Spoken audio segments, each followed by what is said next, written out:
Hallelujah. सब बोलेंगे hallelujah. Hallelujah. Hallelujah. भले यीशु महाराज की जय। भले यीशु महाराज की जय। भले यीशु महाराज की जय। मैं प्रभु यीशु के नाम में आप सबका स्वागत करती हूँ। परमेश्वर अच्छा है प्रियो। प्रभु ने बहुत बड़ी दया करुणा करके आज हमें उपवास प्रार्थना में लाया। तो अब हम आज का वचन निकालेंगे। हम लोग निकालेंगे प्रेरितों के काम अध्याय 24 और उसका 16 आपण प्रेषितांची कृत्य आपण अध्याय 24 आणि त्याचं आपण वाचणार 16. Acts chapter 24 verse 16. आज आपण वाचणार प्रेषितांची कृत्य अध्याय 24 त्याचं 16. प्रेरितों के काम अध्याय 24 उसका 16. इससे मैं आप भी यत्न करता हूँ कि परमेश्वर की और मनुष्य की और मेरा विवेक सदा निर्दोष रहे. आपण अजून प्रेषितांची कृत्य अध्याय 24 त्याचं वचन 16. यामुळे देवासंबंधाने व माणसासंबंधाने माझे मन सतत शुद्ध राखण्याचा मी यत्न करत असतो. आपण प्रार्थना करो. पवित्र पवित्र करुणा में प्रेमी पिता प्रभु यीशु के नाम से प्रभु मैं आपके सामने आती हूँ. मेरे महान पवित्र सेनाधीश पिता, राजाओं के राजा, मेरे उद्धार रहने वाले पवित्र पिता, वचन की सेवा को हम आपके हाथों में देते हैं. आपका वचन क्या ही सुंदर, क्या ही पवित्र, क्या ही शुद्ध है. इसलिए वचन हम ध्यान से सुनने के लिए तो सहायता करना.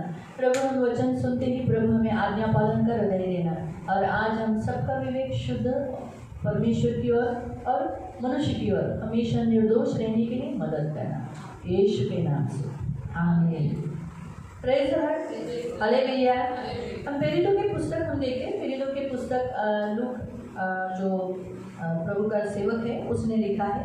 आणि आपण बघतो की प्रेषितांची कृत्य हा अध्याय हा जो प्रभूचा सेवक लूका आहे त्याने लिहिलेला आहे. और प्रेरितों की पुस्तकों में प्रिय हम ये देखते हैं कि कलीसिया कैसे स्थापित हुई. यीशु मसीह जिलाए जाने के बाद, जिंदा होने के बाद कैसे 40 दिन तक दिखाई दिया. 50 दिन होने के बाद कैसे यीशु मसीह उठाया गया और उसने कहा मैंने जो तुम्हें प्रतिज्ञा की है वो आने तक रुके रहो, इंतज़ार करो. तो पवित्र आत्मा आया. फिर पवित्र आत्मा के द्वारा कैसे कलीसिया स्थापित हुई, कैसे कलीसिया बनाई गई, कैसे कलीसिया चली और कलीसिया को कैसे सताव हुआ और कैसे वचन का प्रचार हुआ. ये सारा जो है प्रेरितों के पुस्तकों का अध्याय हमें सिखाता है. आणि प्रेषितांची कृत्य अध्यायामध्ये आपण बघतो की प्रभू येशूचा पुनरुत्थान झाल्याचा तो शिष्यासोबत राहिला. त्याच्यानंतर तो स्वर्गात उचलला गेला आणि मंडळीची स्थापना कशी झाली. प्रभू येशूने शिष्यांना सांगितलेलं की पवित्र आत्मा येईपर्यंत तुम्ही यरूशलेममध्येच राहा. ते यरूशलेममध्ये कसे राहिले, मंडळी कशी स्थापित झाली, प्रारंभिक मंडळीला सताव आणि त्रास कसा, छळ कसा झाला, त्याच्यानंतर वचनाचा प्रचार आणि प्रसार कसा होत गेला. या सगळ्या गोष्टी आपण या प्रेषितांच्या कृत्यामध्ये बघतो. ये इतना अध्याय इतना इम्पोर्टेंट क्यों है? क्योंकि हम कलीसिया के सदस्य हैं. आणि हा अध्याय आपल्यासाठी एवढा महत्त्वाचा का आहे? कारण की आपण या मंडळीचे सदस्य आहोत. हम कलीसिया में हैं और हम कलीसिया में आने के कारण प्रभु के अंग बनते, प्रभु का देह बनते. आपण मंडळीचे सदस्य आहोत आणि मंडळीकडे आल्यानंतर आपण प्रभूचं एक अंग बनतो आणि त्याचं संपूर्ण मिळून त्याचा एक अवयव बनतो आणि संपूर्ण मिळून प्रभूचं देह बनतो. तो हम प्रभु का देह होने के लिए हम कलीसिया में आते हैं. तो कलीसिया बहुत ही इम्पोर्टेंट है यीशु के नज़र में, जो यीशु ने कलीसिया को कलवरी क्रूस पर बनाया. आणि आपण प्रभू येशू मंडळीचं अंग असल्यामुळे, त्याचा देह असल्यामुळे आपण मंडळीमध्ये येतो आणि आपण बघतो की प्रभूच्या नजरेमध्ये त्याची जी मंडळी आहे ती खूप महत्त्वाची आहे. म्हणून त्यांनी कलवरी क्रूसावरती मंडळी स्थापित केली. आज लोगों को कलीसिया का इतना महत्व नहीं है. आणि आज लोकांना चर्च एवढं महत्त्व नाही आहे. उन्हें ऐसा लगता है क्या कलीसिया में जाने का, क्या चर्च में जाने का. जब देखो तब church church church church church करते हैं. अविश्वासी लोग भी बोलते हैं चर्च चर्च, तोड़ डालो चर्च, तोड़ डालो चर्च. अगर इतनी इम्पोर्टेंट नहीं होता चर्च तो शैतान लोगों को चर्च में जाने के लिए रोकता नहीं, मसीहों को, और अन्य जातियों को तोड़ने नहीं देता, उनके अंदर उकसाता नहीं. आणि लोक म्हणतात काय सारखं चर्चमध्ये जायचं, उठसूट चर्च जायचं, चर्च करायचं. आणि अविश्वासी जे आहेत ते पण सारखे म्हणतात चर्चला तोडा, चर्चला असं करा, चर्चला सताव करतात. जर चर्च किंवा मंडळी एवढी इम्पॉर्टंट नसती, महत्त्वाची नसती, तर शैतानाने कधीही मंडळीमध्ये जाण्यासाठी लोकांना अडवलं नसतं. आणि दुसरी गोष्ट म्हणजे त्यांनी मंडळी तोडण्यासाठी लोकांना उकसवलं नसतं. तो ये बात हमेशा याद रखो. परमेश्वर हमें यहाँ इस अध्याय के द्वारा पवित्र आत्मा बताता है कि कलीसिया हम मसीहों के लाइफ के लिए बहुत ही ज़रूरी है. और अगर हम इस कलीसिया के जो प्रभु ने बनाई हुई कलीसिया का अंग नहीं बने, हम कलीसिया में जुड़ नहीं गए, तो फिर प्रियो हम ऊपर नहीं जा सकते. जितने लोग आज कलीसिया में नहीं आते, प्रभु को मानते नहीं, कलीसिया में जैसे कि रिश्ता कलीसिया के साथ होना चाहिए वैसे नहीं करते हैं, वो आपको क्या लगता है वो ऊपर जाएंगे? कदापि नहीं जाएंगे, वो चर्च नहीं जा पाएंगे आणि ऊपर नहीं जा पाएंगे. आणि प्रेषितांच्या कृत्याच्या अध्यायानुसार प्रभूच्या नजरेमध्ये त्यामुळे मंडळी एवढी महत्त्वाची आहे. आणि आज लोक मंडळीला एवढं महत्त्व देत नाही, चर्चमध्ये येत नाही, वेगळे राहतात मंडळीपासून. तर तुम्हाला काय वाटतं, ते जर मंडळीमध्ये आले नाही, ख्रिस्ताचं अंग बनले नाही, जुडले नाही ख्रिस्ताशी, तर काय मंडळीशी जुडले नाही तर ते वरती जातील? अजिबात जाणार नाही. तो ये जो अध्याय है हमें इस विषय पर प्रचार करता है, हमें बताता है, उत्साहित करता है कलीसिया में आने वाले लोगों को कि कलीसिया में कितना भी सताव हो, कोई विश्वास करे नहीं करे, आए नहीं आए, कलीसिया बनी रहेगी, उसको सताया रहेगा तो भी कलीसिया स्थिर रहेगी, उसे कोई भी मिटा नहीं सकता. तर हा अध्याय आपल्याला सांगतो की मंडळीमध्ये येणाऱ्या लोकांसाठी मंडळीमध्ये कितीही सताव असला, मंडळीला कितीतरी छळ झाला तरी कोणी मंडळीमध्ये आलं नाही आलं तरी मंडळी तशीच बनून राहील आणि ती ख्रिस्तासाठी छळ सताव सहन करते. मग जो मंडळी येत नाही तो वरती जाणार नाही. प्रभु के दासों को मार भी दिया तो भी प्रभु के दास कम नहीं होंगे, ये अध्याय सिखाता है. प्रभु के दासों को कितना सताव होगा वो उतना प्रभु के दास भी बढ़ेंगे, कलीसिया भी बढ़ेगी. वो जितने अलग जगह में जाएंगे भागकर, वहाँ जाकर प्रभु का कलीसिया बनाएंगे. तो ये अध्याय हमें इस पर प्रोत्साहन देता है. आणि हा अध्याय आपल्याला शिकवतो की देवाच्या कितीतरी दासांना मारले गेलं तरी सुद्धा देवाचे दास प्रभू उभे करीत आणि मंडळी बंद होणार नाही किंवा त्याचा प्रचार बंद होणार नाही. दासांचा सताव होऊन त्याचा छळ होऊन ते दुसऱ्या ठिकाणी जरी गेले तिथं ते ख्रिस्ताचा प्रचार करतील, तिथं मंडळी स्थापित करतील, परंतु मंडळी देवाचं काम कधी थांबणार नाही. हा अध्याय आपल्याला हे सांगतो. तो प्रेरितों के अध्याय 24 उसके 16वें वचन में प्रभु हमें सिखाता है कि आज कलीसिया में आने वाले जो बहुत सारे मनुष्य का और अन्य जातियों का विवेक अशुद्ध होने के कारण, विवेक यानी उनकी जो सोच परमेश्वर के लिए, कलीसिया के प्रति, एक दूसरे के प्रति, मनुष्य के प्रति सही नहीं है, इसीलिए वो चर्च नहीं आते और इसीलिए अन्य जाति चर्च के अगेंस्ट है. आणि आज प्रेषितांची कृत्य अध्याय 24 16 आपल्याला सांगतं की जे मंडळीमध्ये येणारे लोक आहेत किंवा जे अविश्वासी आहेत आणि खूप सारे लोक आहेत मनुष्य ज्यांचा विवेक म्हणजे त्यांच्या मनातले विचार शुद्ध नाही आहेत, चांगले नाही आहेत, त्यामुळे ख्रिस्ती लोक चर्चमध्ये येत नाही आणि अन्य जाती लोक ख्रिस्ती लोकांना राहतात. तो प्रियो, अब विवेक क्या होता है? आता विवेक काय असतो तो मैं आपको बताती हूँ. जब परमेश्वर ने मनुष्य को रचना किया, आणि ज्यावेळेस देवाने मनुष्याची रचना केली तो उस समय त्यावेळेस तो मातीचा बनवलेला एक पुतळा होता.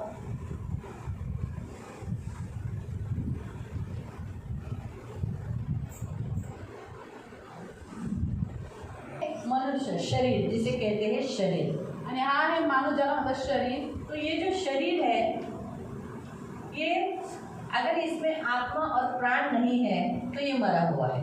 आणि या शरीरामध्ये जर आत्मा आणि प्राण नाही तर हे मेलेलं आहे. तो इस शरीर में देखो, अभी हम क्या कहते हैं, इस शरीर में हड्डियाँ हैं, या शरीरामध्ये हाडं आहेत, बराबर है, इस हड्डियाँ हैं, फिर सगळं हाडं आहेत, खून है, या शरीरामध्ये रक्त आहे, खून के और मांस है. आणि तो मांस ऐसे आहे.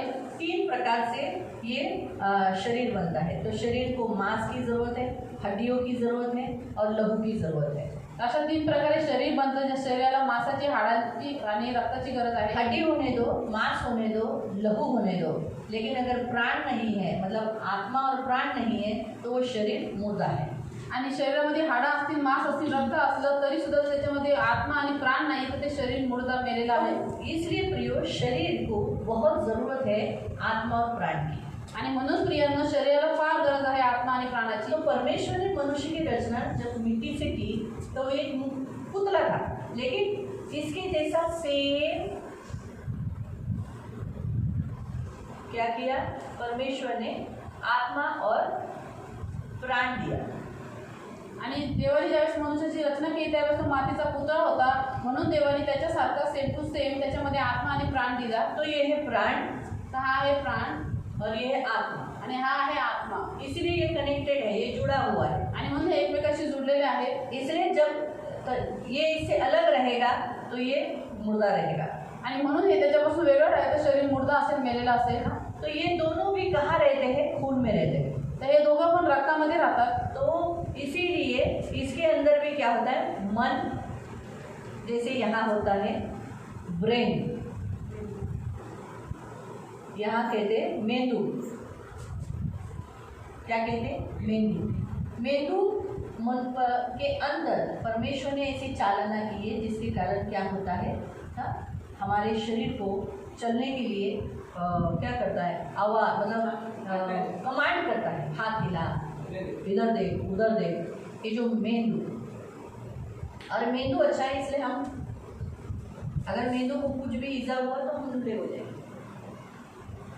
तो ये जो मेंदू होता है ये बड़ा इम्पॉर्टंट है। अभी इसको होता है मन, आणि या प्राणाला असतं मन, यहाँ होता है बुद्धि, आणि यानी आत्म्यामध्ये असते बुद्धी, यानी विवेक। याचा अर्थ आहे विवेक।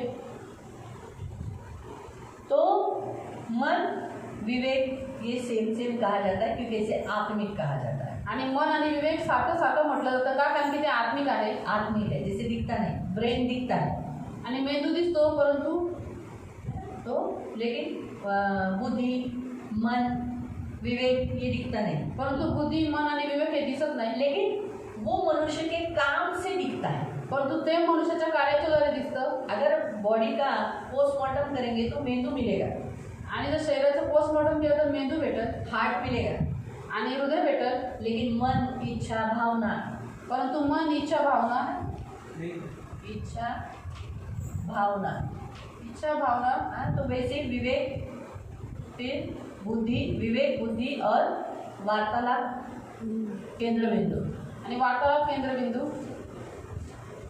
ये 3 पॉइंट आत्मा में रहते हैं। आणि हे 3 मुद्दे आत्म्यामध्ये असतात। आपको समझा? तो यहाँ परमेश्वर हमें स्पष्ट रीति से बताता है कि शरीर में ब्रेन मिलेगा, लेकिन शरीर की चिड़फाड़ करेंगे तो आप मन को और विवेक को ढूंढ नहीं पाओगे। आणि शरीरामध्ये मेंदू भेटेल, परंतु शरीराची जर चिडफाड केली तर तुम्ही मन आणि विवेकला नाही शोधू शकत। है ना? तो उसे आपको ढूंढने के लिए वो कहाँ होता है, वो आत्मिक है, क्योंकि जैसे प्राण दिखता नहीं, आत्मा दिखता नहीं, वैसे वो भी आत्मिक परमेश्वर ने उस आत्मा में डाली हुई बातें हैं। आणि जसं प्राण दिसत नाही, आत्मा दिसत नाही, तसं मन आणि बुद्धी हे सगळे विवेक हे सगळे आत्मिक गोष्टी ज्या आत्म्यामध्ये टाकलेल्या आहेत। Hallelujah, hallelujah. तो इसलिए यहाँ पर हम देखते हैं तो विवेक कहाँ है, आत्मा में। तर विवेक कुठे आहे, आत्म्यामध्ये आहे। तो ये आपको विचार करने के लिए मदद करता है, विचार।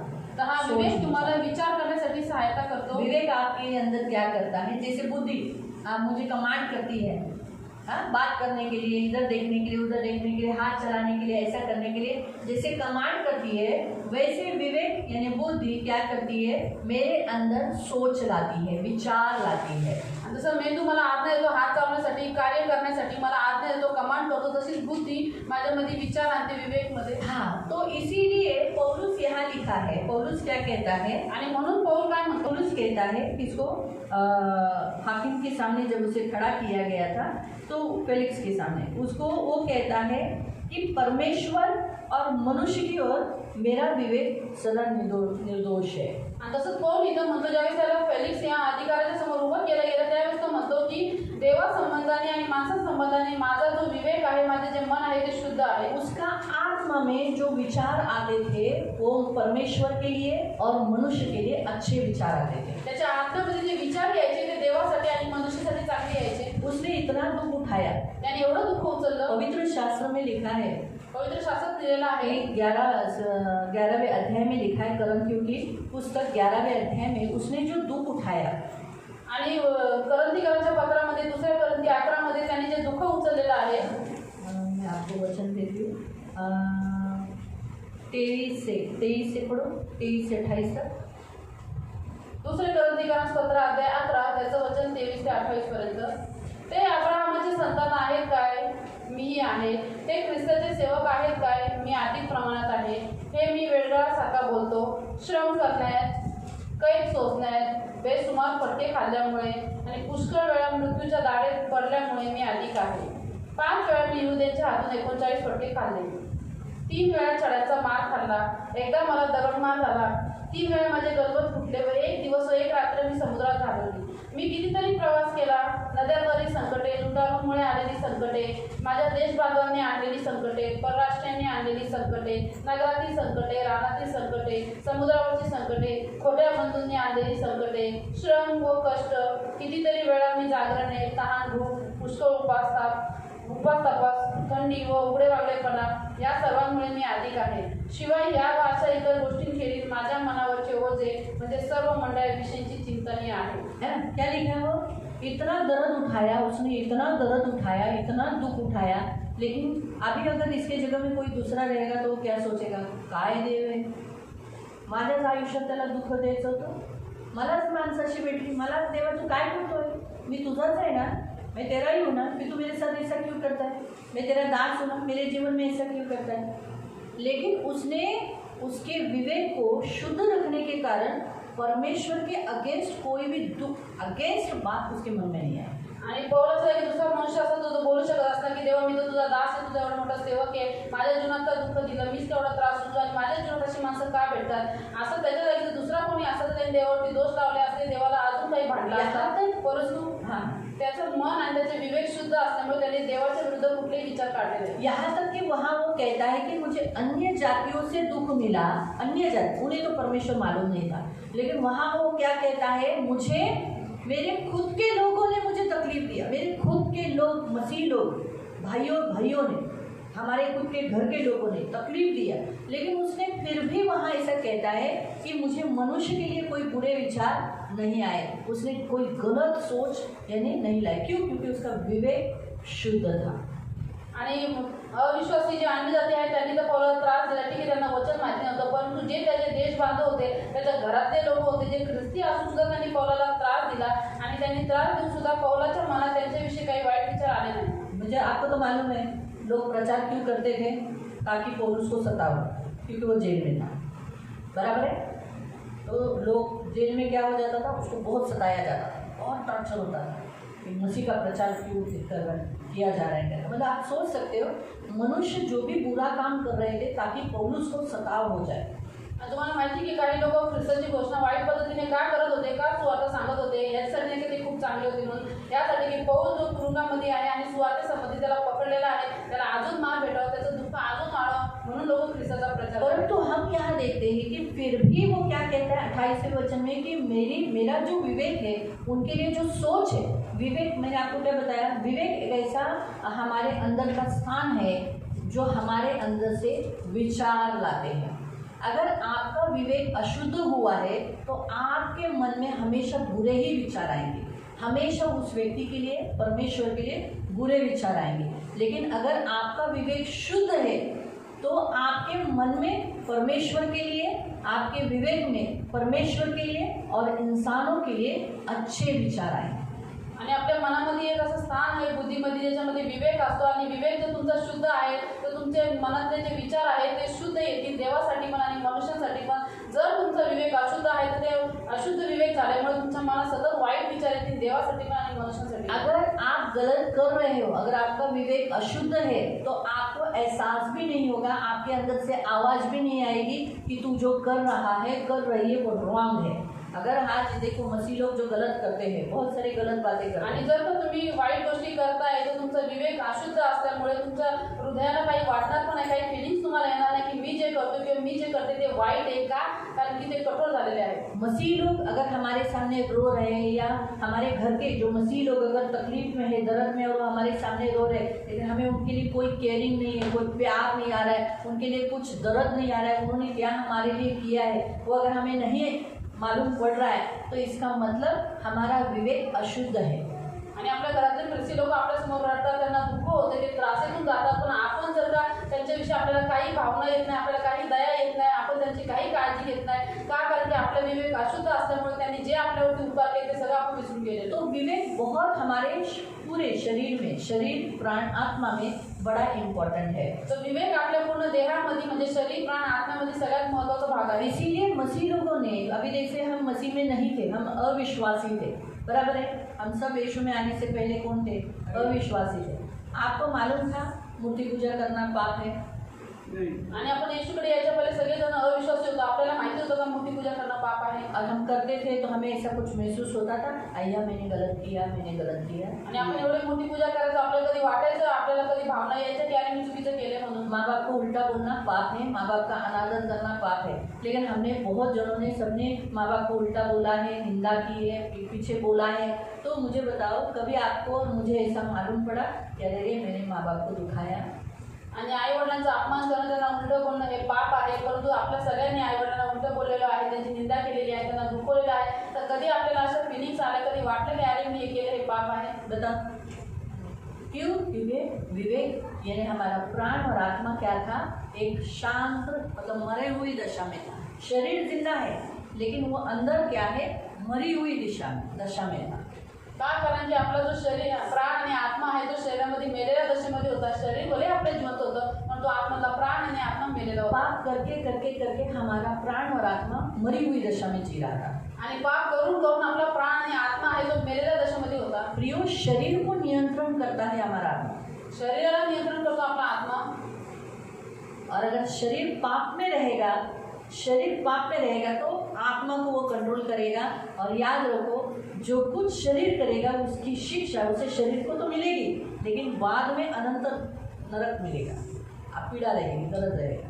आणि परंतु जर आपला पाप करून करून आत्मा मेलेला असेल तर आपला आत्मा शरीराला नियंत्रित नाही करणार, परंतु आपलं शरीर आत्म्याला नियंत्रित करेल. आणि लक्षात ठेवा, जे काही शरीर पाप करत त्याची शिक्षा शरीराला भेटत, पण तो आत्म्याला पण भेटत नरकामध्ये. इसीलिए जब हम यीशु मसीह में आते तो सबसे पहला हमें प्रभु क्या कर देता है? बहुत संवेदनशील यानी क्या कर देता है? हमारे आत्मा और प्राण को जिंदा कर देता है। इसीलिए हम छोटी छोटी गलती करने के बाद भी हमें दर्द होता है, अरे मेरे से ये गलती हो, मैंने ऐसा नहीं करना चाहिए, प्रभु मुझे माफ़ कर दो, सॉरी है मेरा, मैंने तुझे गलत हर्ट किया, sorry sorry sorry sorry sorry है। या फिर हम हमारे माँ बाप से बोलते हैं मुझे माफ़ कर दो, आई मला माफ़ कर, बाबा मला माफ़ कर। या हमने अगर हमारे सास ससुर को या अपने चर्च में काका काकी को या अड़ोसी पड़ोसी को, बहन जी मुझे माफ़ कर दो, हम क्यों बोल पाते हैं? इसलिए क्योंकि हमारे अंदर का जो आत्मा और प्राण क्या हो गया है? सचेत हो गया है। और उस विवेक ने हमें बताया है कि अगर तूने माफ़ी नहीं मांगी, तेरा रिश्ता तूने सुधारा नहीं, तो याद रख आगे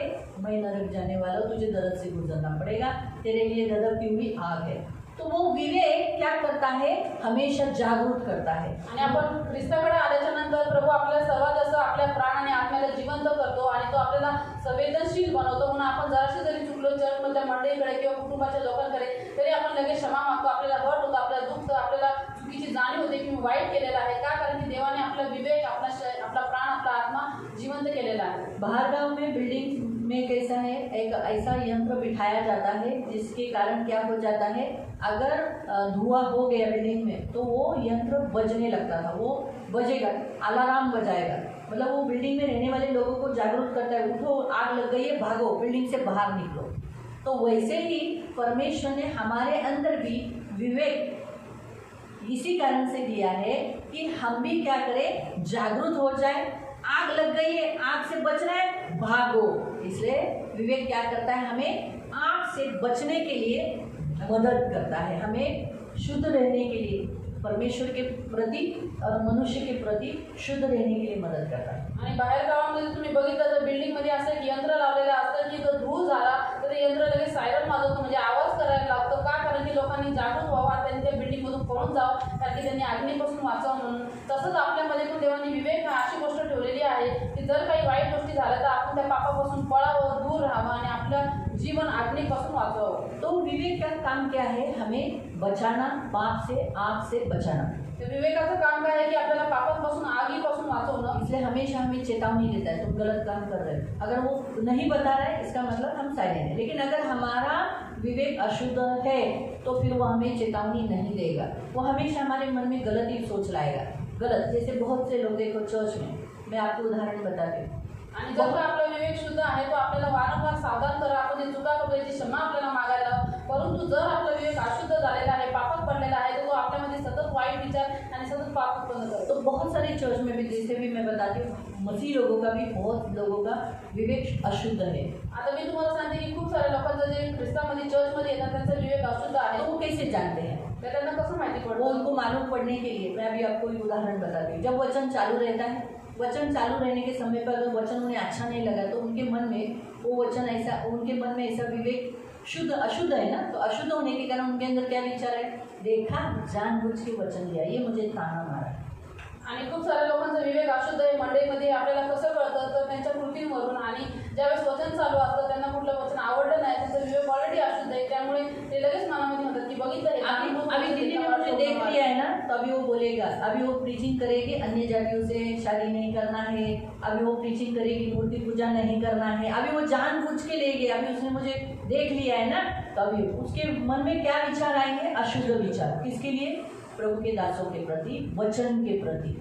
यहाँ हमें क्या बताया है, परमेश्वर और मनुष्य के प्रति अच्छा विवेक आना चाहिए, अच्छे विचार आने चाहिए. हमारा विवेक शुद्ध है तो हम क्या सोच रहे हैं, सही बात है बाबा, अगर हम लोग ऐसा करेंगे तो नहीं बाबा, ये वचन ऐसा हमें चेतावनी दे रहा है, हमें बचना है, नहीं हमें नहीं करना है.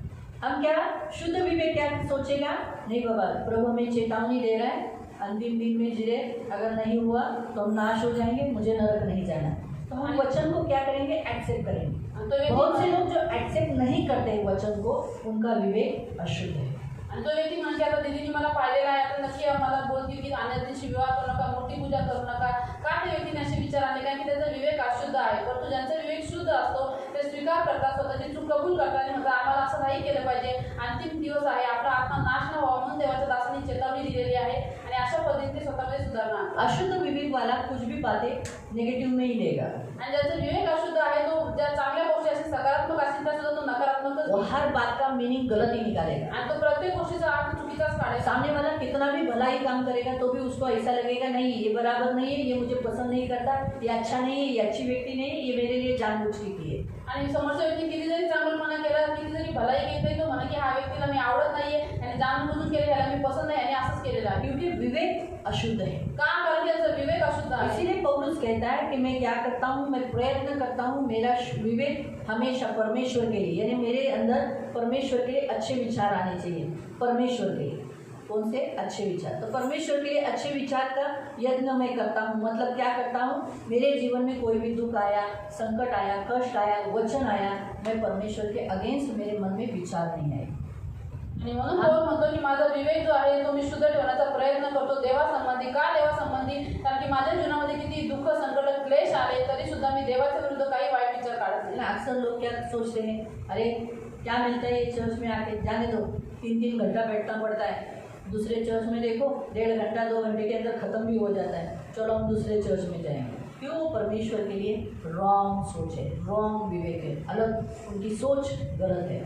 लोक विचार करतात काय भेटेल तर चर्चमध्ये येऊन 3-3 तास बसावं लागतं, दुसऱ्या चर्चमध्ये 1-1.5 तासाचीच प्रार्थना असते, चला आपण तिकडे जाऊ. का, कारण की त्यांचे जे विचार आहेत देवाच्या प्रती ते चुकीचे आहेत. परमेश्वर के लिए रॉन्ग सोच है, आणि देवासाठी त्यांची वाईट विचार आहेत. तो जिनका परमेश्वर के लिए रॉन्ग सोच है, नेचुरली प्रभु के दास के लिए भी रॉन्ग सोच रहेगा. आणि ज्यांचे देवासाठी वाईट विचार आहेत त्यांचे देवाच्या दासासाठी पण वाईट विचार असतील. जिनके परमेश्वर के दास के लिए विचार रॉन्ग है, सोच गलत है, अशुद्ध विचार, अशुद्ध विवेक के कारण वो सेवकों के लिए भी और चर्च में आने वाले हर एक मेंबर के लिए भी गलत सोच रहेगा. आणि ज्यांचे विचार देवाच्या दासाच्या प्रती चुकीचे आहेत ते मंडळीच्या सेवकांसाठी आणि मंडळीमध्ये येणाऱ्या प्रत्येक व्यक्तीसाठी त्यांचे विचार वाईटच असतील. आपको समझ में आया?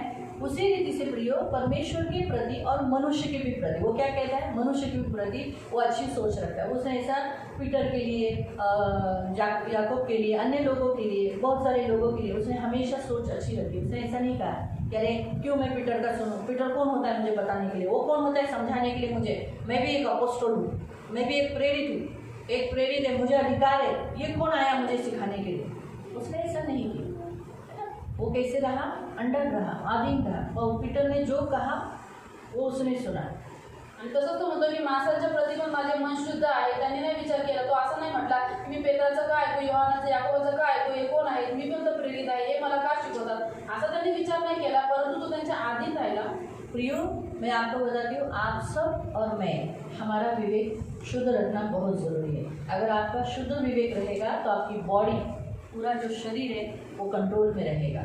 आणि प्रियानो, मी तुम्हाला सांगते की तुम्ही आणि मी, आपण सर्वांनी विवेक आपला शुद्ध ठेवणं फार गरजेचं आहे. काय गरजेचं आहे, आहे की तुमचा जर विवेक शुद्ध असेल तर आपलं संपूर्ण शरीर नियंत्रणामध्ये राहील. अगर आपका विवेक शुद्ध नहीं है जर तुमचा विवेक शुद्ध नाहीये तो आप परमेश्वर को दर्द दोगे, तर तुम्ही देवाला दुःख द्या, मनुष्य को दुखाओगे. तुम्ही मनुष्याला दुःख द्या. परमेश्वर भी आपसे खुश नहीं रहेगा देव पण तुमच्यापासून प्रसन्न और नाही मनुष्य भी आपसे खुश नहीं आणि रहेगा. मनुष्य पण तुमच्यापासून प्रसन्न नाही. इसीलिए परमेश्वर को आपको खुश करना है, इसलिए परमेश्वर को भी आपका विवेक भी अच्छा रखो और मनुष्य भी आपसे खुश रहना चाहिए, इसलिए आपका विचार आपका विवेक शुद्ध रहना चाहिए. देवाला जर तुम्हाला प्रसन्न करायचं तर देवाच्या प्रती तुमचा विवेक शुद्ध असणं गरजेचं आहे. आणि जर मनुष्याला प्रसन्न करायचं आहे तर मनुष्याच्या प्रती पण तुमचा विवेक शुद्ध असणं गरजेचं आहे. तो विवेक एक ऐसा जगह है जहाँ परमेश्वर बात करता है. आणि विवेक हे असं एक ठिकाण आहे जिथं देव बोलतो परमेश्वर हम सबसे बात वहीं पर करता है, आणि देव आपल्या सर्वांशी तिथंच बोलतो. वहीं पर बात करता है. इसलिए मैंने आपको बताया कि जैसे यहाँ हमने देखा कि ये जो आत्मा है, इस आत्मा में बुद्धि, विवेक, वार्तालाप, केंद्र बिंदु. तो विवेक अगर आपका शुद्ध रहेगा तो ही परमेश्वर बात करेगा. आपका विवेक शुद्ध नहीं है तो आपसे परमेश्वर कभी बात नहीं करेगा. आणि जसं मी तुम्हाला सांगितलं की आत्म्यामध्ये बुद्धी, विवेक आणि वार्तालाप केंद्रबिंदू आहे. तर तुमचा जर विवेक शुद्ध असेल तरच देव तुमच्याशी बोलत. जर तुमचा विवेक शुद्ध नसेल तर देव तुमच्याशी कधी बोलणार. आपका विवेक शुद्ध है, परमेश्वर आपसे बात करेगा. आपके अंदर भावना अच्छी रहेगी. आप भावना मतलब क्या? भावना मतलब ये भावनाएं है. भावना यानी हमारे जो हम दिखाते हैं, यानी हमारे मैं भी कौन से फीलिंग से जा रही हूँ, तो मैं ऐसे फीलिंग से जा रही हूँ. आणि आता मी कुठल्या भावनेतून चालते? मी आता रागाच्या भावनेतून चालते नहीं, आणि आवाज काहीतरी बोलत नाही, याचा अर्थ मी रागवलेली आहे. बोलत नाही. बोलत नाही रागामध्ये. मी ह्या भावनेतून जात आहे. मग किती म्हणवा मला, मी ऐकणार नाही. आणि निराशेतून आहे म्हणून किती जरी त्यांना मनवलं तरी ते ऐकणार नाही. का? कारण माझी फिलिंग्स, का? कारण की माझी जो भावना भावना है ती अशी असते. कारण ये की क्यों भावना हुई? अशी- हे का असं झालं? क्योंकि विवेक अशुद्ध. कारण की विवेक अशुद्ध आहे. जब आपका मेरा विवेक अशुद्ध होता है तो हमारी सारी भावनाएं रॉन्ग आती है. ज्यावेळेस तुमचा आणि माझा ज्यावेळेस विवेक अशुद्ध होतो त्यावेळेस आपल्या सगळ्या भावना, जी प्रतिक्रिया सगळ्या चुकीच्या येतात. मन खराब रहता है, मन उदास रहता है. आणि मन हमेशा ते नेहमी बिटाळलेलं घाण मन असतं आणि में मन उदास असतं. हमेशा बुरे बुरे विचार आता है, वहाँ पर अटैक्स होते रहते हैं. आणि मनात नेहमी वाईट वाईट विचार येतात आणि तिथं नेहमी शैतानी हमले होत असतात. मन एक युद्ध भूमि करने का जगह है आणि मन हे एक युद्धाची भूमी आहे, युद्ध करण्याचं ठिकाण आहे. और इसीलिए आप पर अटैक आ जाते हैं. म्हणून तुमचे ते हमले होतात. तो वहाँ से परमेश्वर आपको मदद, अभी जैसे मैं आपको बताती हूँ, यहाँ से परमेश्वर बात करता है विचार, यहाँ से शैतान के विचार, यहाँ युद्ध होता है. लेकिन अगर विवेक ही हमारा अशुद्ध है तो यहाँ से भी बुरे विचार और यहाँ से भी बुरे विचार. तो अच्छे विचार देने वाले कोई नहीं. आपको समझ में आ रहा है? अच्छे विचार जब आएंगे तब क्या होगा? ये बुरे विचारों को भगाएंगे. अभी जैसे मैं आपको बताती हूँ यीशु मसीह के बारे में. आणि ख्रिस्ताबद्दल मी तुम्हाला सांगते.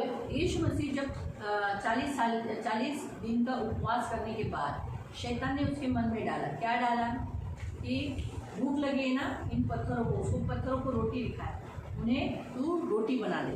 आणि प्रभू यीशूने 40 दिवसाचा उपवास केल्यानंतर त्याला भूक लागली आणि भूक लागल्यानंतर शैताने त्याची परीक्षा घेतली. त्याच्या मनात विचार टाकला की हे जे दगडी दिसत नाही, तू भाकर कर. उसका विवेक अच्छा था, त्याचा विवेक शुद्ध होता. इसीलिए उसके मन पर जब युद्ध हो रहा था तो अच्छे विचार आए. क्या विचार आए?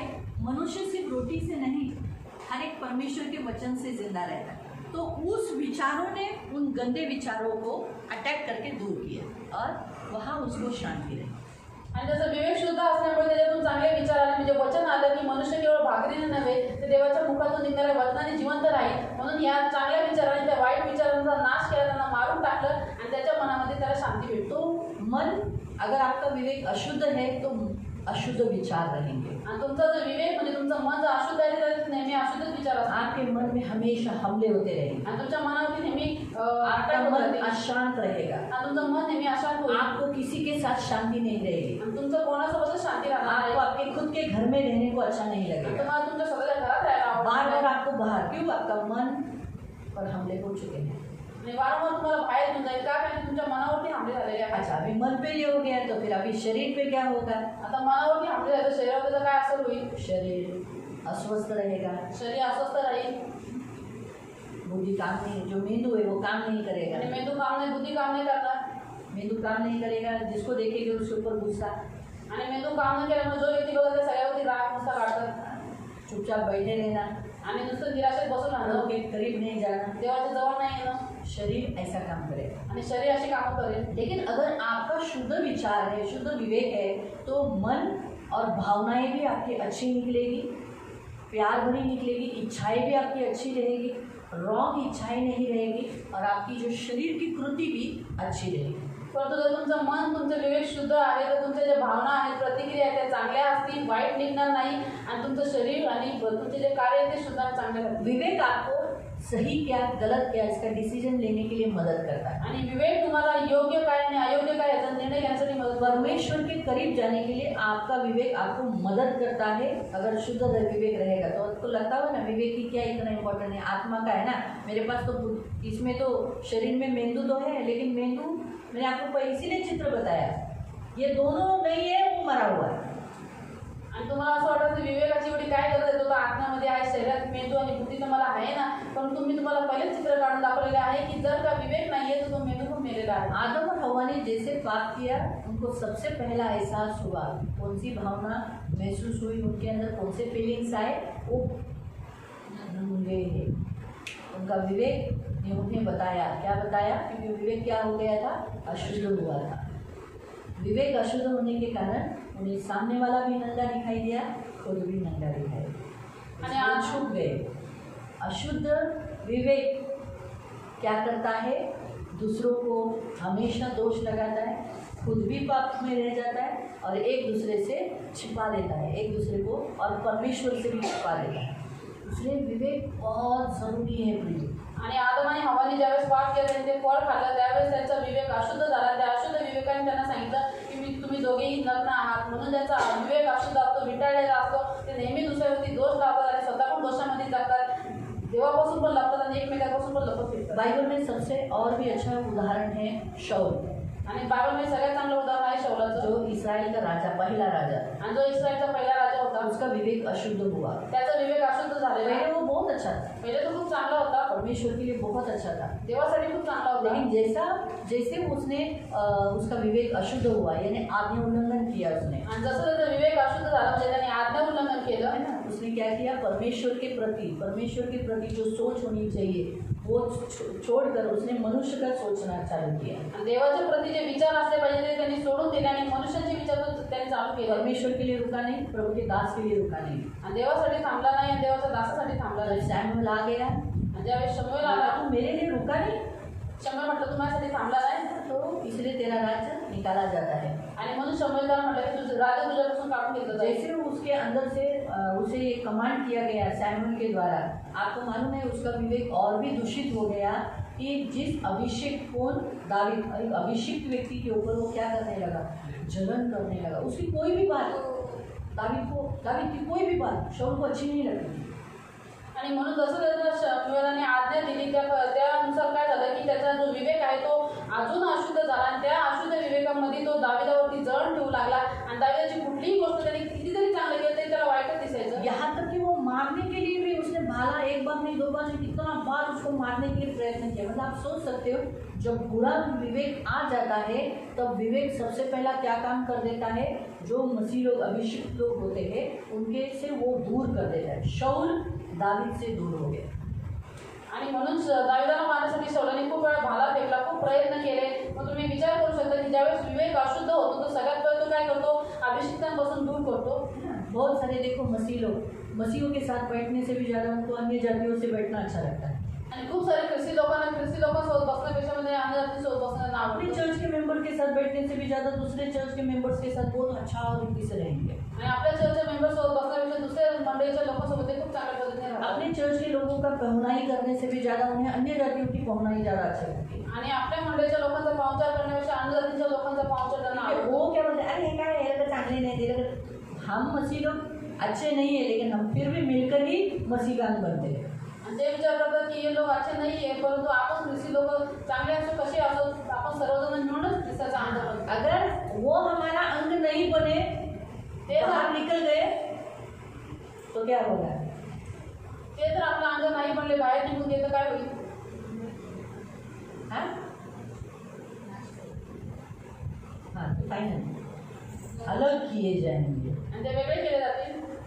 ऐसे ही है ना। अगर सोचो ये उंगली मुझे बोल रही है ये शरीर के साथ मैं मैच नहीं होती, बोलकर अलग हो जाएगी, तो क्या हो जाएगी? वो अलग हो जाएगी ना, मुर्दी सी हो जाएगी, अलग हो जाएगी, फिर जुट जाएगी। मेरा शरीर कहीं भी जाएगा तो उंगली पीछे आएगी? नहीं आएगी। तो समझ में आ रहा है? इसीलिए बड़ा इम्पोर्टेंट है। यही तो शैतान करता है, विवेक को।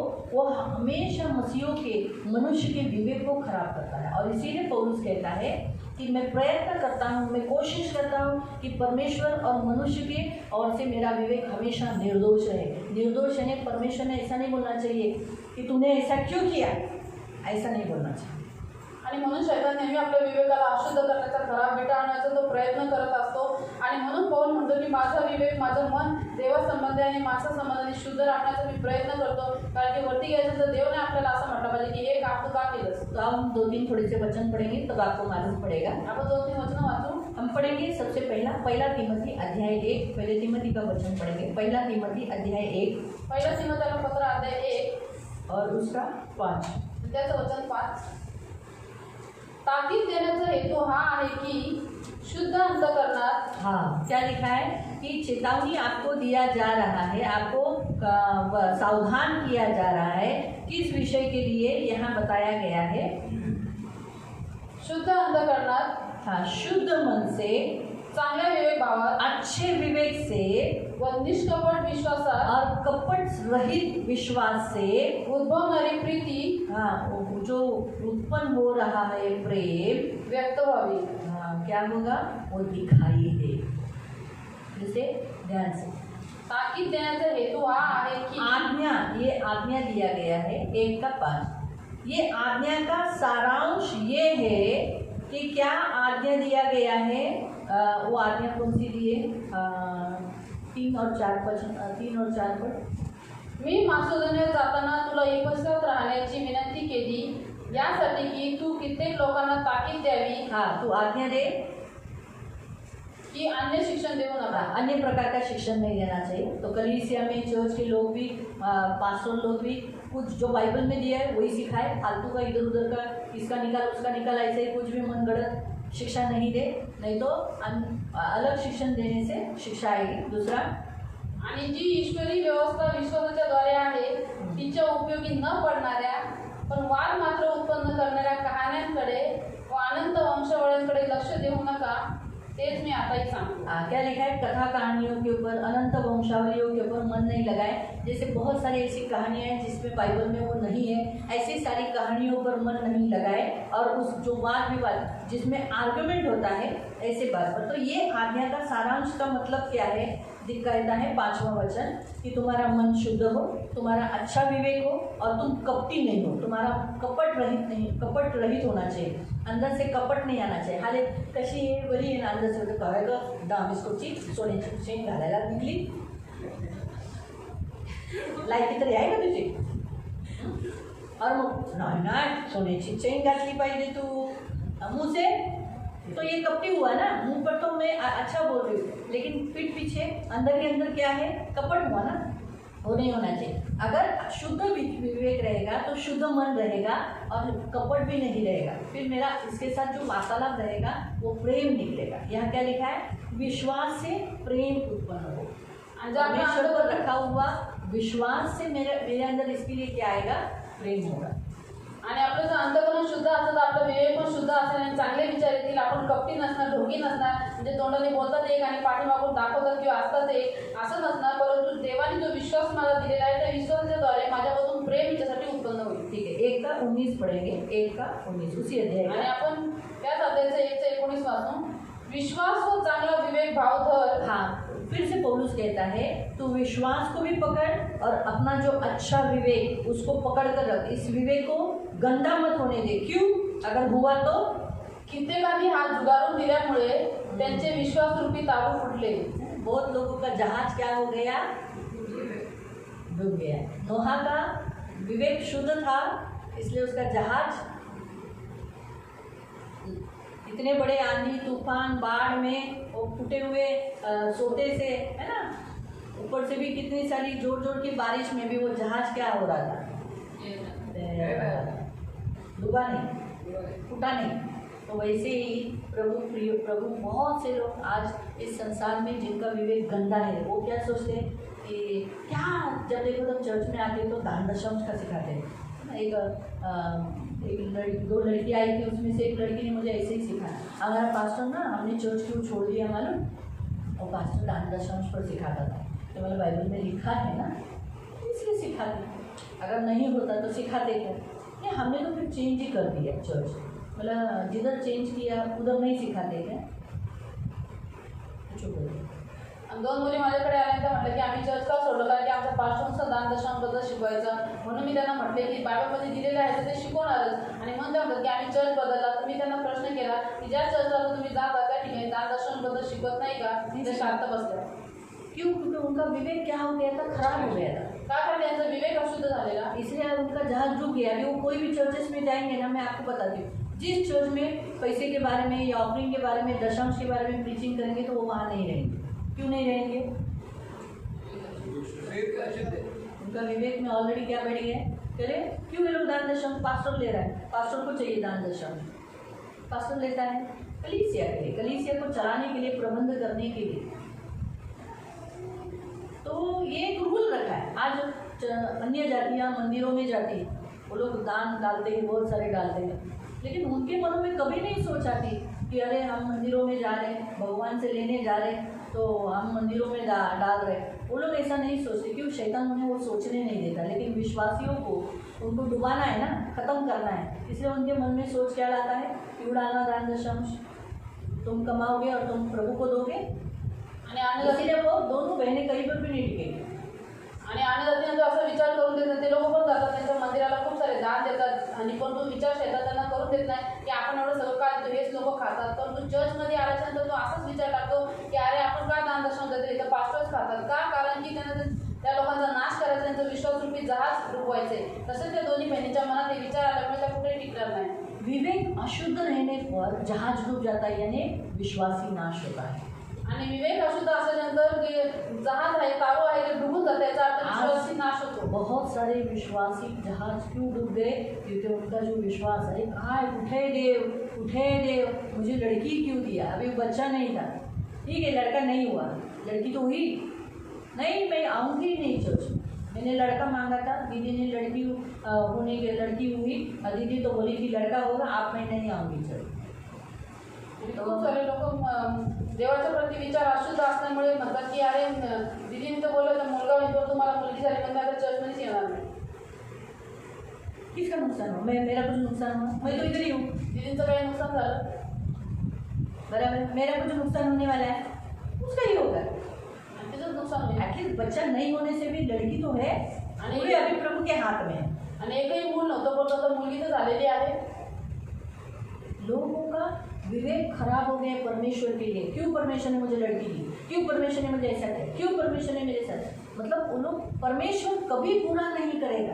आणि त्यांचा विवेक अशुद्ध असल्यामुळे ते देवाच्या प्रति असे विचार करतात की का देवाने मला मुलगी दिली, देवाने असं का केलं. देव कधी वाईट करत नाही. ये विवेक बोलना चाहिए, हमारे विवेक ने बोलना चाहिए प्रभु कभी बुरा नहीं करेगा, उसने कभी कुछ गंदा किया नहीं, कभी कुछ बुरा किया नहीं। मेरे अगर जीवन में शुगर हुआ है, अभी एक औरत ने मुझे बोला कि मैं इतना प्रार्थना करती हूँ तो फिर मुझे शुगर क्यों हुआ। आणि आपण मनात असे विचार ठेवले पाहिजे, आपला विवेक असा असला पाहिजे की आपला देव कधीही वाईट करत नाही, वाईट गोष्टी करतो, कधी मन लावत नाही. आता एका स्त्रीला शुगर झाली तर तिने मला म्हणते की मला मी तेवढी प्रार्थना करते, मला शुगर का झाली. तो मीठा खाने से हुआ होगा, केयरिंग नहीं किया, टेंशन तुमने ज़्यादा लिया होगा, अभी चिंता आपको लगता होगा सिर्फ मीठा खाने से शुगर आता है, नहीं, टेंशन लेने से शुगर आता है। तुम्हाला वाईट वाटत असेल की फक्त गोड खाल्ली शुगर होते, असं नाही आहे, परंतु चिंता कोई लोग तो टेन्शन. कभी मीठे को चखा भी, उनको मीठा पसंद भी नहीं रहता है, फिर भी उनको शुगर है। काय काय लोकांना ते मिठाई बिलकुल आवडत नाही, ते गोड कधी खात नाही, ते सुद्धा शुगर आहे. तो उनको शुगर क्यों हुआ? त्यांना शुगर काय तो लोग झाली, टेंशन लेते हैं, चिंता ज़्यादा करते हैं, ते टेन्शन घेतात, चिंता करतात, और उसका साइड इफेक्ट क्या हुआ? शुगर, आणि त्याचा डायबिटीज, जिसे डायबिटीज बोलते हैं। ज्याचा दुष्परिणाम शुगर म्हणजे डायबिटीज झाली. तो हम यीशु में है ना, तो हमको नहीं होना चाहिए था। आम्ही तर येशूमध्ये आहे, तर आम्हाला झालं पाहिजे होतं. तो तुम यीशु में हो ना, तो तुम चिंता नहीं करना चाहिए। आणि तुम्ही ते शुगर आले, तुम्ही येशूमध्ये होते, तुम्ही काय चिंता केली, चिंता नाही करायला पाहिजे होती. तो नहीं आता, शुगर आली नसती. तो परमेश्वर को दोष लगाने से पहले पहले अपने आप को लगाना चाहिए. मैंने खाली फोकट चिंता करके अपने ऊपर छो. एटलीस्ट तुम्हारी शुगर लेवल में तो प्रभु रखा. आणि देवाला दोष लावायचे पहिले स्वतःला पारखायचं की मी काहीतरी चुकलोय म्हणून मला ही शुगर झाली. लोग 350 हो जाता है तो मर जाते हैं. लोक 350 शुगर होते तर मरून जातात. इधर हमारे चर्च के मेंबर्स लोगों का 300-350 400 हो जाता है. 600 तक हुआ तो भी मरे नहीं. आणि आपल्या मंडळीचे लोक तर 600 पर्यंत शुगर झाले ते मेले नाही. तो ये हम क्या सोचना चाहिए? बापरे बाबा प्रभु ने मरने नहीं दिया, 600 था 100 हुआ. हम ऐसा सोचना चाहिए ना. आणि आपण असे सोच विचार कैसा केले आना चाहिए? विवेक, शुद्ध विवेक कैसा सोच लाता है? आणि शुद्ध विवेक कसे विचार आणतो चांगले. तो इसीलिए यहाँ पर ऐसा लिखा गया है. ये इसीलिए और एक हम वचन पढ़ेंगे. हम पढ़ेंगे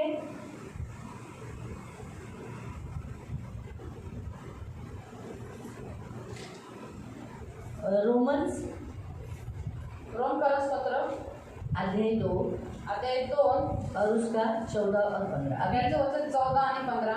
ये पढ़ने के बाद हम हिब्रू में जाएंगे कि हमें कौन हमारे विवेक को शुद्ध करता है. हम वो भी देखेंगे. हाँ, तो पहले हम पढ़ लेंगे रोमियो की पुस्तक रोमकरस पत्र अध्याय 2 अध्याय 2 और उसका 14-15. त्याचं वचन 14 आणि 15. कारण ज्यांना नियमशास्त्र नाही असे परराष्ट्रीय जेव्हा नियमशास्त्र जे आहे ते स्वभावता करत असतात तेव्हा त्यांना नियमशास्त्र नाही तरी ते स्वतःच आपले नियमशास्त्र आहेत. म्हणजे ते नियमशास्त्रातील आचार आपल्या अंतःकरणात लिहिलेला आहे असे दाखवतात. त्यांच्याबरोबर त्यांची सद्विवेक बुद्धी ही त्यांना साक्ष देते. आमीन. क्या लिखा है? उनका विवेक उनकी गवाही देता है. आणि त्यांचे एकमेकांविषयीचे विचार हाँ. दोष लावणारे किंवा दोषमुक्त करणारे असे असतात. हाँ, क्यों? विवेक क्या करता है? उन्हें परस्पर दोष लगाते हैं या निर्दोष ठहराते हैं. आज सिर्फ विवेक यहाँ जो लिखा गया है, जो अन्य जाति उनके पास भी विवेक है.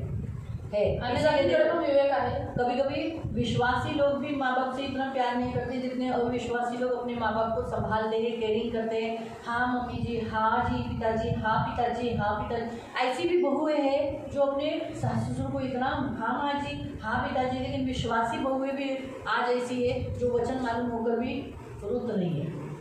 आणि अन्नजातीमध्ये आज खूप सारे असे आहेत जे अन्नजाती असून आपल्या आई वडिलांना प्रेम करतात, ज्या आज्ञेचं पालन करतात, नम्रतेने राहतात. खूप साऱ्या अविश्वासी सुना पण अशा आहेत जे आपल्या सासू सासऱ्यांना प्रेम करतात. पण तो आज वचन ऐकून सुद्धा विश्वासी सुना अशा नाही ज्या सारखे बोलत नाही. तो वो ये क्यों?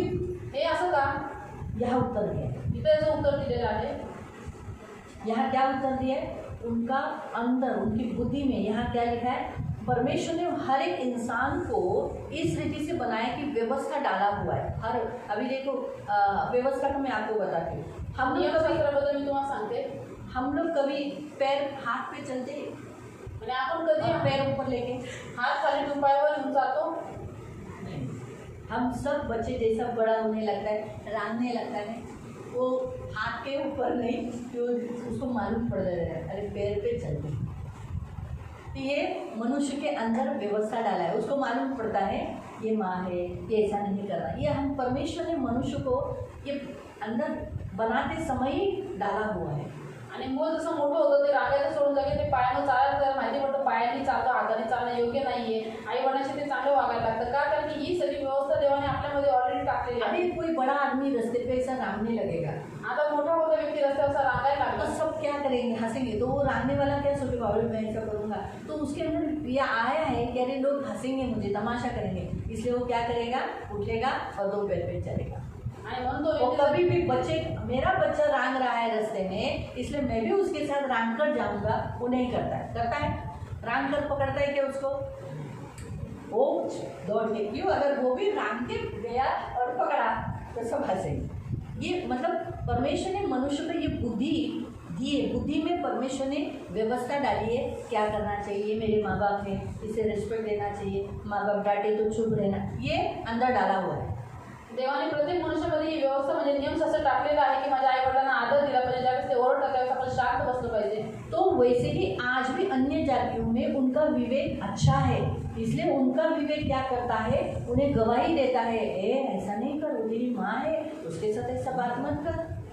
आणि आज सुद्धा अन्य जातींमध्ये त्यांचा विवेक चांगला आहे. त्यामुळे त्यांचा विवेक साक्ष देतो की असं करू नकोस, मी तुझी आई आहे, हिच्यासोबत चांगल्या पद्धतीने वाग. उनका विवेक उनको दोषी ठहराता है. तूने तूने गलत किया, गलत किया थे, उनका खुद का विवेक उन्हें निर्दोष ठहराता है। नहीं बाबा, मैंने मेरे माँ बाप के प्रति जो कर्तव्य करना चाहिए मैं किया है, मैंने कोई गलत काम मेरे माँ बाप के लिए नहीं। उनका विवेक, मैंने कितने लोगों को ऐसा सुना है कि हम हमारे माँ बाप को अच्छा संभाला है, हम उनका विवेक उनको गवाही देता है कि हमने कोई गलत काम हमारे माँ बाप के लिए नाही किया आहे.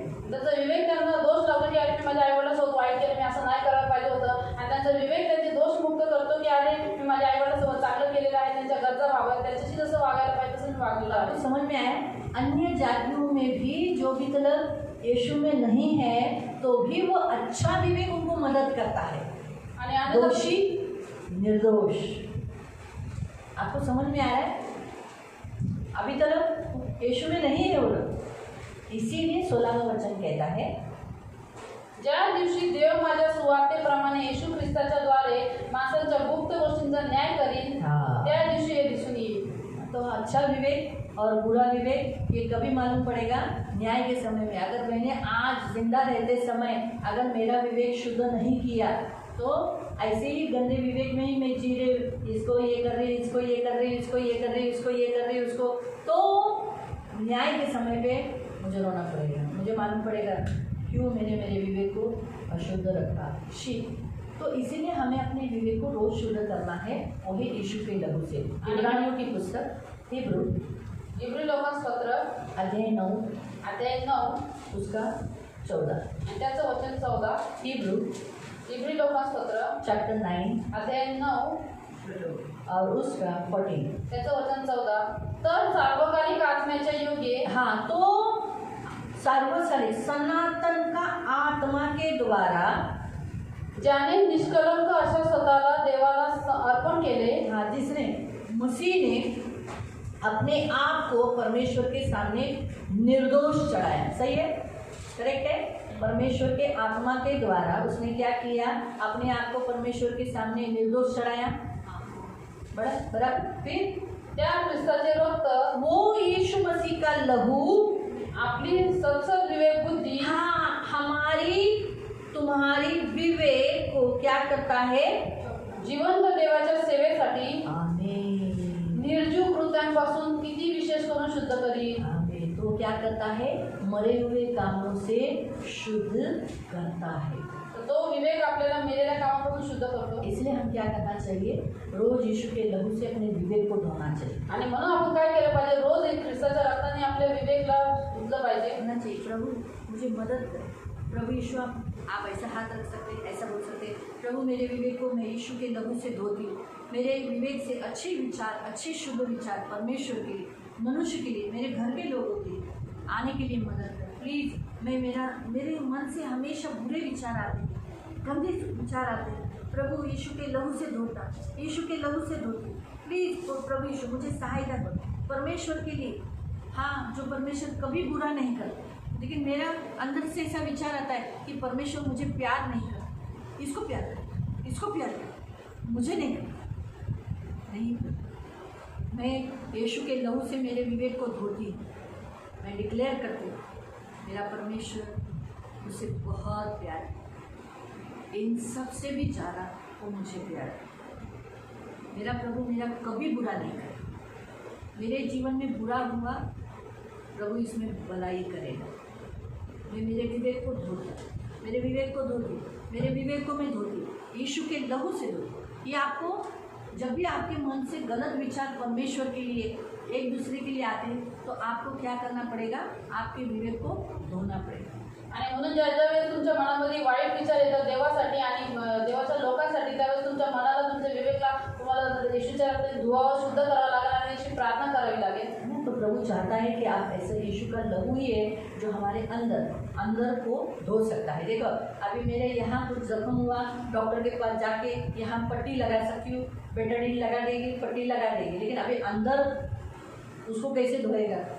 आणि आता बघा, आपलं देवाचं प्रभूचं रक्तच आहे जो आपला विवेक धुतं आणि शुद्ध करतं. आता समजा माझ्या डोक्याला काही इजा झाली, मी डॉक्टरकडे लावू शकते, त्याला काहीतरी औषध मलमपट्टी करू शकते, पण तो आतमध्ये आंतरडी भागामध्ये जो विवेक दिसतच नाही त्याला काय करू शकतो आपण? उसे यीशु का लहू ही धोता है. त्याला प्रभूचं रक्तच धुतं. इसलिए एक दूसरे के प्रति, परमेश्वर के प्रति आने वाले रॉन्ग विचारों के लिए यीशु के लहू से धो डालो आपके विचार को.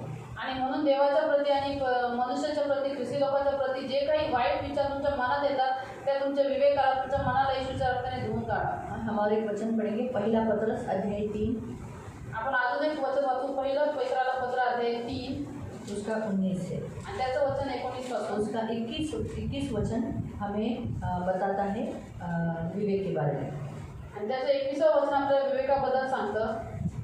लेकिन हम 19 से पढ़ेंगे. त्या आत्म्याच्या द्वारे त्याने जाऊन तुरुंगातील आत्म्यांना घोषणा केली. हाँ, क्या लिखा है? यीशु मसीह जब मारे गए, यहाँ 18 वचन से पढ़. कारण आपल्याला देवाजवळ नेण्यासाठी ख्रिस्तानेही पापांबद्दल म्हणजे नीतिमान पुरुषाने नीतिमान धर्मी ने क्या किया? अधर्मियों के लिए, अनितिमान लोकांकरता एकदा मरण सोसले. हमारे पापों के कारण क्या किया? अधर्मियों के लिए एक ही बार दुख उठा लिया. तो देवरूपात जीवे मारला गेला वो शरीर के घाव से घात किया गया आणि आत्म्यात जिवंत केला गेला. और शरीर उसको कब्र में रखा गया, लेकिन आत्मा के भाव से वो क्या हो गया? जिलाया गया. इसलिए उसके आत्मा को कोई भी छू नहीं सकता था. वो आत्मा के द्वारा जिंदा हुआ और वो कहाँ गया 3 दिन? अभी 19 पढ़ो. त्या आत्म्याच्या द्वारे जाऊन त्याने तुरुंगातील आत्म्यांना घोषणा केली. उसने उन आत्माओं को, जो कैदी आत्मा थे, उधर जाकर उसने क्या किया? प्रचार किया. अभी जैसे हम, अगर यीशु मसीह आत्मा के द्वारा आता, आणि जर प्रभू येशू आत्म्याच्या द्वारे आला असता, हमारे लिए मर जाता आपल्यासाठी मेला असता आत्मा में, आत्म्यामध्ये, तो हमें मालूम पड़ता तर आपल्याला कळालं असतं का? क्यों? का? हाँ, आत्मा दिखता नहीं है, आणि आत्मा तर दिसत नाही, तो इसीलिए वो शरीर लेकर हमारे लिए आया. आणि म्हणून त्याला शरीर घेऊन आपल्यासाठी यावं तो लागलं. इसलिए उसने मुर्दों को जिलाया, हम लोग ने देखा. त्याने मूर्त्यांना जगवलं, आपण डोळ्यांनी बघितलं. कोड़ियों को शुद्ध किया, लोगों ने देखा. आणि कोड्यांना शुद्ध केलं, लोकांनी डोळ्यांनी पाहिलं. लोग जो देखते हैं उस पर विश्वास करते हैं, सुनते हैं उस पर विश्वास करते हैं. आणि लोक जे बघतात, जे ऐकतात, जे विश्वास करतात, वो आत्मा में आता, तो आत्म्यात आला असता. चंगाई देता. अभी आज देखो, आत्मा के द्वारा चंगाई दे रहे हैं, मुर्दे जिलाए जा रहे हैं, शुद्ध हो रहे. लोग क्या बोल रहे हैं? अरे ये लोग लंगड़े नहीं थे, ये एक्टिंग है, सब ये लोग को पैसा दिया है. आणि आज देवाच्या आत्म्यावर एवढी मोठी मोठी कामं त्याचे दास करतात, तर परंतु मीडिया आणि दुसरे लोक काय म्हणतात की अरे हे तर खोटं खोटं, हा लंगडा नव्हता, यांनी सगळं पैसे देऊन केलेलं आहे. ये पैसा दिया है, ये एक्टिंग कर रहे लोग. आणि पैसे देतात हे लोक सगळे एक खोटं बच्चा नाटक. जिंदा हो गया, एक मूल जिवंत झालं वो लोग ने बोला वो मरा ही नहीं था. आणि ते लोक म्हणते की तो मेलाच नव्हता. वो बच्चा अच्छा एक्टिंग करता है, बताओ क्या ये कितना, मतलब कितना झूठ.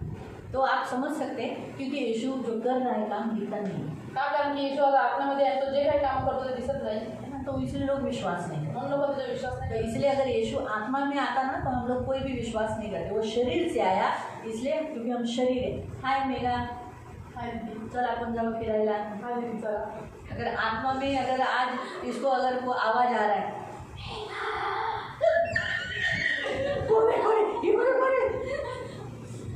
सही है?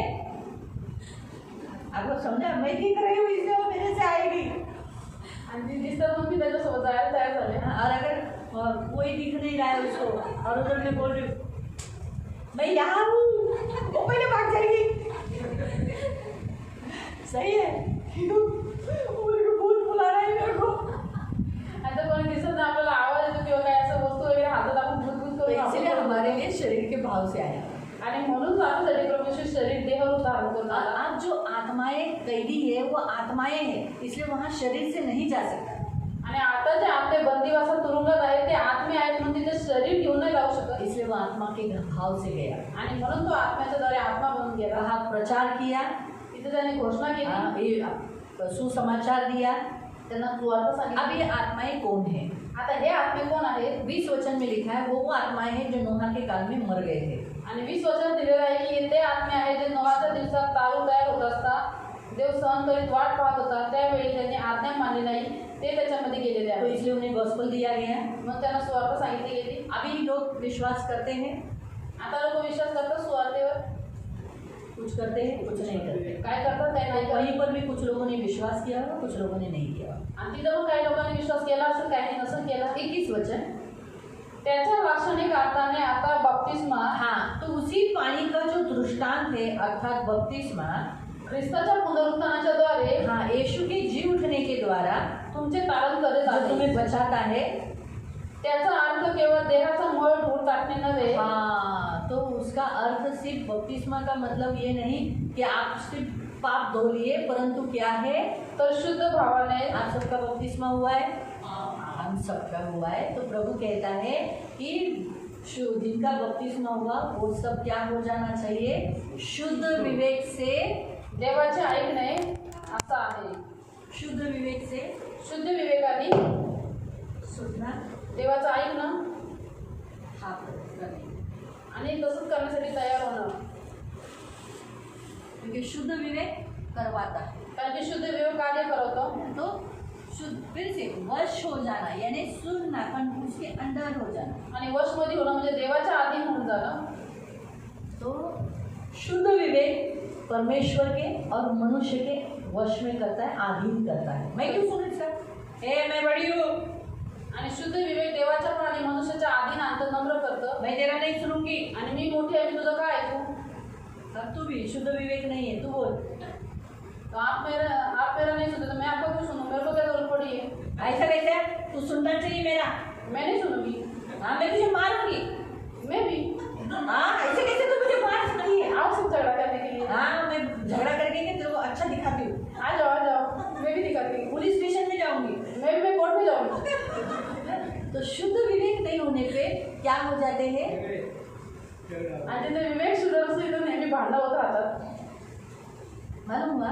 लेकिन अब मेरा शुद्ध विवेक नहीं है, आता माझा विवेक शुद्ध नाहीये, लेकिन इसका विवेक शुद्ध है। परंतु हिचा विवेक शुद्ध आहे। ए, तू मेरा सुनना चाहिए। हा दीदी, ठीक आहे, मी तुमचं ऐकलं। तुम्ही मोठे आहे, तुमच्या आधी राहायला पाहिजे। हाँ, याद रखने का। हा दीदी, नहीं तो देखना मैं तुझे मारूंगी। नाही दीदी, मी तुमचं सगळं ऐकलं। हाँ ठीक है। तो क्या होता है मालूम, शुद्ध विवेक के कारण अब मेरा जो मैं आपने एक्टिंग आगे देखा वो हुआ क्या, आणि शुद्ध विवेक असल्यामुळे पुढे ज्या क्रिया होतात ते मेरा तो झाल्या। अशुद्ध विवेक था, माझा तो विवेक अशुद्ध लेकिन होता, शुद्ध विवेक ने क्या किया, अशुद्ध विवेक को कंट्रोल किया परंतु शुद्ध विवेकाने अशुद्ध विवेकाला नियंत्रणात केलं और आगे का बात होने नहीं दिया। आणि पुढच्या गोष्टी, वाईट गोष्टी होऊन दिल्या नाही। और धीरे धीरे क्या होगा मालूम, ये शुद्ध विवेक मुझे चेंज करेगा। आणि हळूहळू काय होईल, हा जो हिचा शुद्ध विवेक आहे तो मला बदलेल। आपको समझ में आया है। इसीलिए शुद्ध विवेक यानी वश में हो जाना, बलवा नहीं करना, विरोध नहीं करना।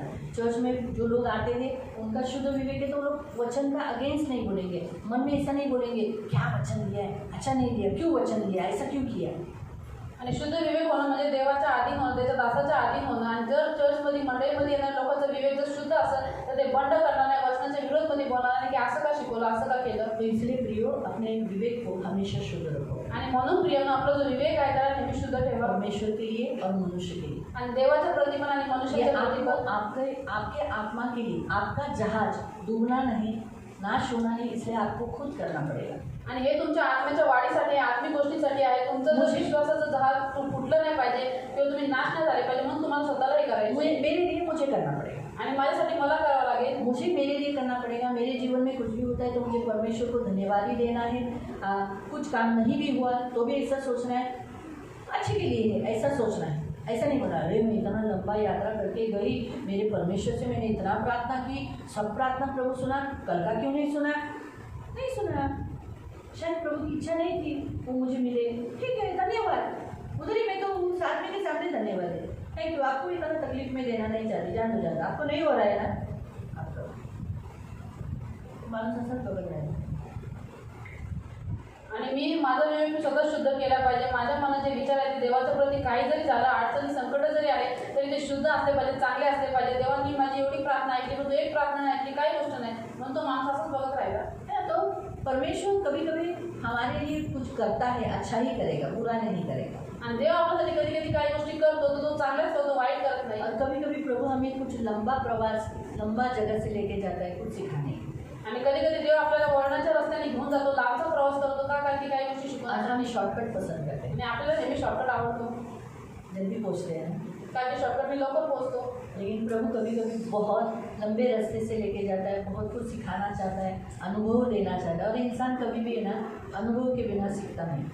आणि म्हणून देव इंसान को अनुभव की बहुत ज़रूरत होती है। आणि म्हणून देव कधी कधी लांबच्या रस्त्याने घेऊन जातो, वळणाच्या रस्त्याने घेऊन जातो का, कारण की मनुष्याने शिकावं, त्यांना अनुभव घ्यावं। आणि मनुष्य बिना अनुभव घेता काही गोष्टी शिकू शकत नाही, म्हणून शिकण्यासाठी अनुभवाची फार आवश्यकता इसलिए अपने विवेक को धोते रहो। आणि म्हणून आपला विवेक नेहमी शुद्ध शुद्ध करत राहा। प्रभु मेरे मन से, मेरे विवेक से, मेरे शुद्ध मन से। आपको अगर विवेक नहीं भी बोलने जम रहा है, आप बोलो प्रभु मेरे मन को मैं, मेरे विवेक को, मेरे बुद्धि को मैं धोती हूँ और यीशु के लहू से धोता हूँ। अच्छे विचार आने देना सबके प्रति, यहाँ तक अपने पति के लिए, अपने पत्नी के लिए, अपने माता पिता के लिए, अपने सास ससुर के लिए, अपने भाई बहनों के लिए, सबके लिए और परमेश्वर के लिए अच्छे विचार के लिए प्रभु से प्रेरित। आणि म्हणून तुम्हाला तुमचा विवेक नेहमी धुतला पाहिजे प्रभूच्या रक्ताने। तुम्हाला जर नाही विवेक बोलता येत आपल्या मनाला, बुद्धीला धुवा येशूच्या रक्ताने आणि देवाच्या प्रती, मनुष्याच्या प्रती, आपल्या कुटुंबाच्या फॅमिलीच्या प्रती तुमच्या मनामध्ये देवाकडे चांगले विचार मागा। देखो औरपा का शुद्ध हृदय नहीं था, वो चली गई।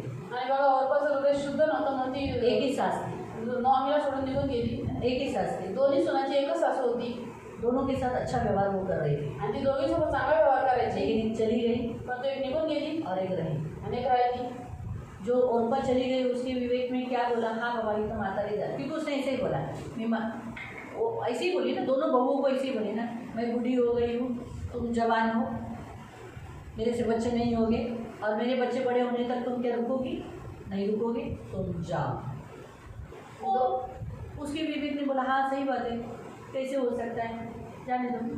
लेकिन उसके मन में ये नहीं आया कि ये यही सास है जिसके साथ मैं 10 साल रही हूँ, 10 साल कैसे छोड़ के जाऊँ।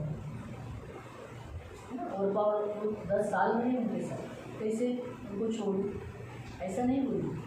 वो क्या, उसके विवेक ने क्या बोला, सही बात है, बूढ़ी जाती हूँ। तिने असं विचार नाही केला की ती सासू आहे तिच्यासोबत मी 10 वर्ष काढलेले, तिला कसं सोडून जाऊ, बेसहारा कशी टाकून जाऊ, असा त्यांनी विचार नाही केला। पण तिचं मन तिला म्हणतं की ही बरोबर बोलते म्हणून ठीक आहे मी निघून जाते। पर ये रूथ का जो विवेक कैसा था, उसने सोचा ठीक है तुझे बच्चा नहीं होगा लेकिन मैं तो तेरी बेटी बन सकती हूँ।